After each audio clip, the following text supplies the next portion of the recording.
Bismillahirrahmanirrahim. Assalamualaikum warahmatullahi wabarakatuh.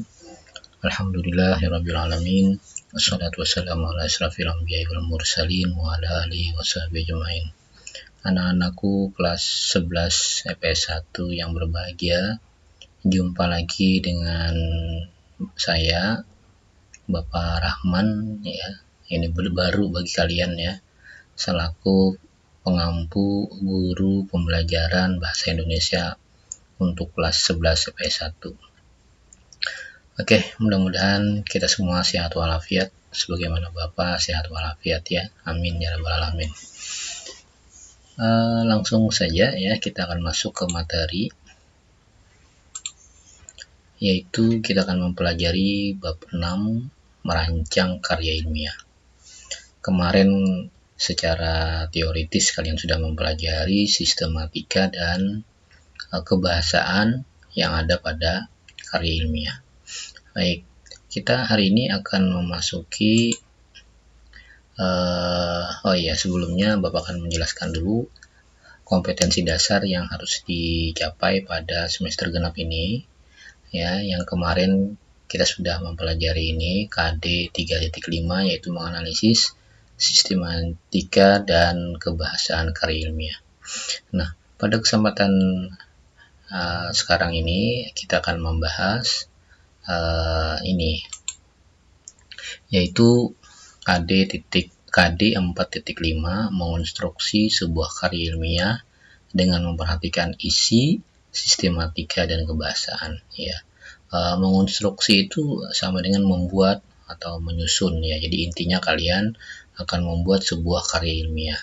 Tentunya karya ilmiah yang sederhana saja dulu ya. Oke, nah ini yaitu mengonstruksi sebuah karya ilmiah dengan memerhatikan isi, sistematika dan kebahasaan. Oke. Kemarin kalian sudah mempelajari sistematikanya dan juga sudah mempelajari kebahasaannya ya. Mohon maaf kemarin Bapak tidak bisa men-share video karena terlalu sibuk. Kemudian pada minggu yang lewat juga Bapak tidak bisa memberikan materi ya. Oke, kita lanjut lagi. Materi kita ini itu ada pada buku kalian, yaitu pada halaman 200 ya. Itu pada kegiatan 2, yaitu menulis karya ilmiah dengan memperhatikan sistematika dan kebahasaan. Oke, silakan kalian buka nanti ya bukunya untuk dipelajari lebih lanjut, itu pada halaman 200. Oke, langsung saja Bapak akan menjelaskan yang ada pada buku kalian. Ada 4 langkah-langkah menulis karya ilmiah. Ini menurut yang ada di buku kalian ya. 4 langkah itu yaitu: 1. Menentukan topik. Yang kedua, membuat kerangka tulisan atau outline. Yang ketiga, mengumpulkan bahan. Yang keempat, mengembangkan kerangka. Maksudnya kerangka yang nomor 2 ini ya. Mengembangkan kerangka menjadi teks karya ilmiah yang utuh dan lengkap. Nah, jadi ini ada 4 langkah ya untuk kita bisa menulis karya ilmiah. Oke, kita lanjut. Bapak akan jelaskan. Yang nomor 1, menentukan topik. Langkah awal menulis sebuah karya ilmiah adalah menentukan topik. Langkah awal itu lebih tepatnya disebut sebagai penentuan masalah apabila karya ilmiah yang akan ditulis itu berupa laporan hasil penelitian ya. Jadi ini langkah awal. Oke. Baik. Baik itu berupa topik maupun rumusan masalah. Hal-hal yang harus diperhatikan pada langkah ini adalah topik atau masalah itu haruslah menarik perhatian penulis, dikuasai penulis, menarik dan aktual, serta ruang lingkupnya terbatas. Nah, oke. Jadi kalau kita mau menulis karya ilmiah, kita harus tertarik dulu terhadap suatu masalah. Oke, kemudian harus menguasai terhadap masalah itu ya. Kemudian kita mengharapkan yang ditulis itu menarik dan aktual bagi bagi masyarakat atau bagi yang lainnya. Oke, ruang lingkupnya terbatas. Nah, maksudnya yang kita tulis itu jangan terlalu luas, makanya dibatasi masalahnya. Oke, ini tadi menentukan topik. Kemudian yang kedua itu membuat kerangka tulisan atau outline. Langkah ini penting dilakukan untuk menjadikan tulisan kita tersusun secara lebih sistematis. Langkah ini juga sangat membantu di dalam penelusuran sumber-sumber yang diperlukan di dalam pengembangannya. Berikut disajikan contohnya. Nah, ini contoh kerangka tulisan atau outline. Contoh, ada tema peranan pemuda dalam pembangunan. Ya, ini tema bisa dijadikan judul nanti ini ya. Peranan pemuda dalam pembangunan. Nah, ini kerangka tulisannya. Kerangka tulisannya terdiri dari 3, yaitu pendahuluan, pembahasan, dan penutup.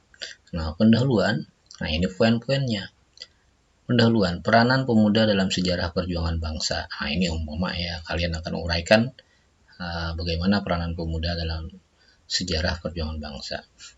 Nah, selanjutnya, pemuda pada masa pra kemerdekaan, pemuda di zaman kemerdekaan, kemudian pemuda di masa pembangunan. Nah, ini pendahuluan. Nah, dengan adanya option-option seperti ini, konsep-konsep ini membantu kita untuk menentukan bahan, menyusun bahan, sehingga karya ilmiah yang kita susun itu akan tersusun secara rapi dan sistematis. Nah, kemudian 2, pembahasan. Nah, ini bisa nanti dijadikan sebagai bab 2. Kalau ini dijadikan bab 2 berarti ini bab 1 ya, kayak gitu. Kalau tidak dijadikan bab tidak apa. Oke.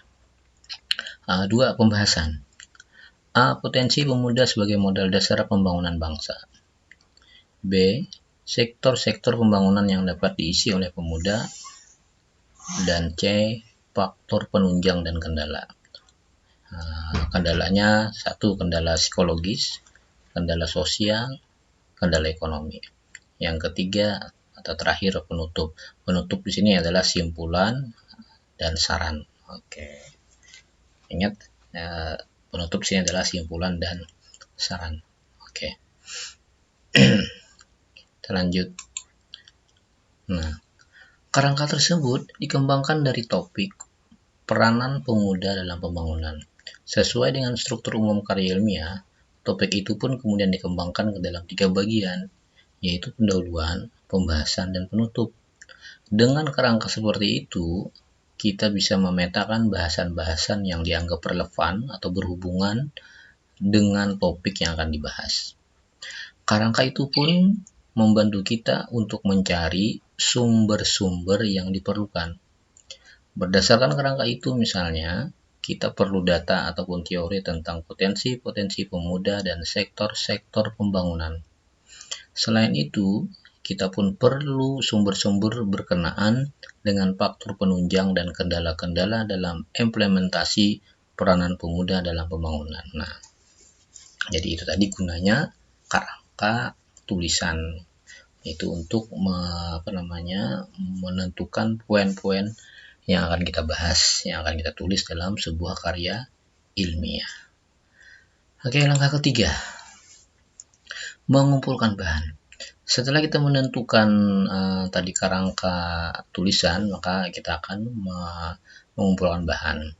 Langkah ini sangat penting di dalam menyusun sebuah karya ilmiah. Berbeda dengan menulis fiksi yang bisa saja berdasarkan imajinasi atau hayalan belaka ya. Karya ilmiah tidaklah demikian.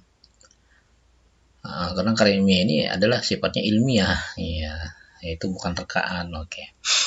Agar tulisan itu tidak kering, kita memerlukan sejumlah teori dan data yang mendukung terhadap topik itu.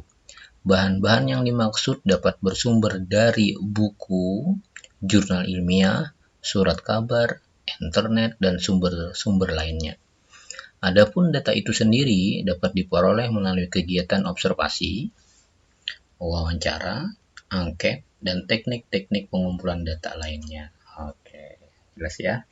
Nah, pada kesempatan ini kalian cukup nanti membuat karya ilmiah cukup metode tinjauan pustaka saja, yaitu membaca sumber-sumber yang relevan. Oke. Lanjut. Langkah yang keempat, mengembangkan kerangka menjadi teks karya ilmiah yang utuh dan lengkap.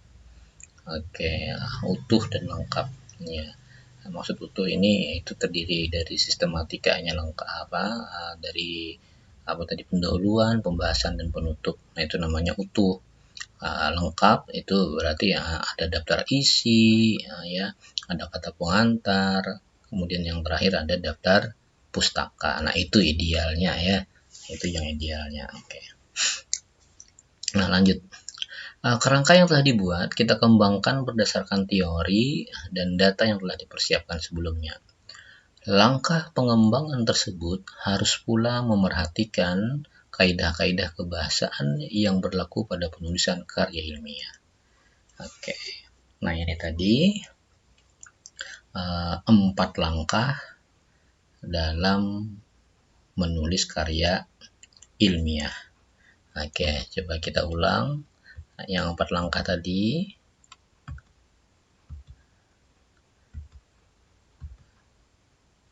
Oke, nah 4 langkah tadi. 1, menentukan topik. Yang kedua, membuat kerangka tulisan atau outline. Yang ketiga, mengumpulkan bahan. Keempat, mengembangkan kerangka menjadi teks karya ilmiah yang utuh dan lengkap. Oke, kita lanjut ke penugasan.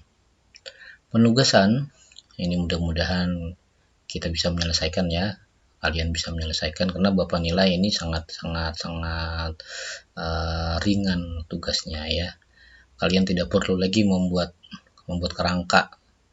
Ya, cukup mengembangkan kerangka yang tadi saja. Ya, baik, penugasannya seperti ini.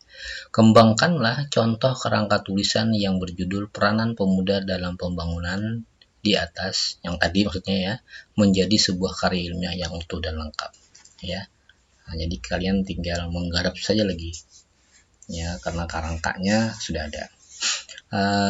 Judul dan kerangka tulisan di atas boleh kamu ganti, ditambah atau dikurangi sesuai keinginan kamu, asalkan tetap mempertahankan tema, yaitu temanya peran pemuda dalam pembangunan. Nah, jadi silahkan kalau mau ditambah nanti kerangkanya, oke. Kalau mau diganti judulnya juga oke ya. Lanjut. Nah, ini Bapak sudah cek di browsing, ternyata banyak sekali karya-karya ilmiah yang bertema peran pemuda dalam pembangunan. Kalian bisa baca ya sebagai inspirasi bagi kalian. Silahkan kembangkan sesuai dengan kerangka yang ada di buku ya. Bapak berharap kalian jangan plagiat. Maksud plagiat meniru 100%, itu namanya plagiat ya. Meniru, menceplak 100% punya orang. Oke, dalam hal ini kalian harus belajar ya. Jangan takut salah ya. Jangan takut salah, orang yang belajar itu pasti salah. Oke, lanjut. Nah, ketentuan tugas karya ilmiah ditulis minimal 250 kata ya, 250 kata minimal. Jadi kalian boleh menulisnya 500, 600, 1000, 2000 silakan. Kemudian diketik pada dokumen WPS Office atau sejenisnya. Nah, ya, kalau kalian menggunakan handphone berarti mengetiknya di WPS Office atau sejenisnya ya. Bisa nanti menggunakan MS Word, Microsoft Word ya, yang menggunakan komputer atau laptop ya. Kemudian hurufnya bebas, asalkan ukurannya 12 spasi 1,5 cm. Oke. File karya ilmiah yang selesai itu ya diupload dalam format dokumen atau PDF. Nah, jadi silakan dalam bentuk dokumen atau dalam bentuk PDF. Oke. Tugas paling lambat kalian kirim 3 hari setelah penugasan. Setelah penugasan diposting oleh guru.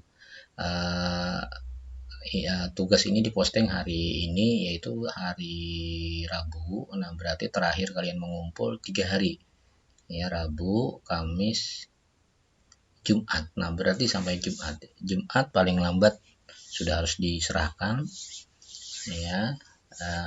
Jumat berarti jam 12 malam Jumat itu malam Sabtu berarti ya, Jumat malam. Jumat malam. Lewat dari itu maka tidak bisa dikirim lagi. Ya, kalaupun kalian kirim tidak masuk. Oke. Nah, ini ketentuan tugas. Mudah-mudahan jelas ya. Oke, selamat mengerjakan. Terima kasih. Mohon maaf jika ada yang keliru dari penyampaian Bapak.